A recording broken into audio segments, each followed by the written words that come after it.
for me, the music that I strive to create and am working on creating helps with my trauma in the sense of,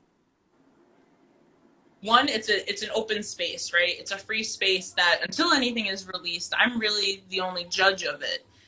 Which, as an Indigenous person, there's very rare opportunities where you are your own judge. Like, everyone's got that aunt that has something to say. Everyone, like, there's always someone else, in a good way if it's family to a certain extent, right? There's that TLC, but we always have some treaty that is determining our rights. There's always some larger entity that we had literally nothing directly as people in this moment were involved in, but yet determines a lot for us. Whereas I've noticed, at least in my experiences with music, that freedom to do whatever you want and to really allow, no labels to fully exist and no box to really be formed.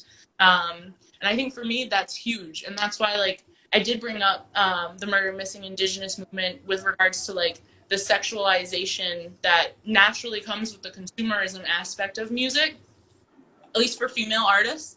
Male artists, I think, to a certain extent, too, for sure.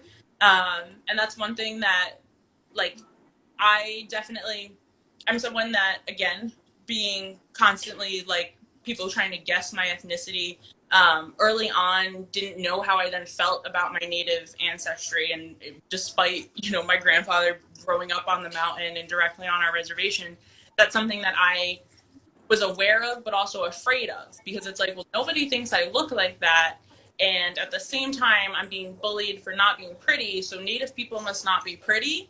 And I've seen within myself and obviously everyone around me the complete opposite. And music allows for that expression. But for me, I really, like, I consider myself a treaty warrior with the sense of my legal options of profession, but also in the sense of via music. I think everyone listens to some form of music. And even if it's for a split second, all of a sudden you learn about where fried bread really came from just from one line or what have you.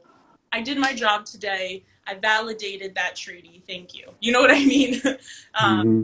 So for me, my trauma, or how I go through trauma, is educating others and really trying to make those connections, because we all have trauma that comes from a source. And I think 9 times out of 10, our sources are very similar.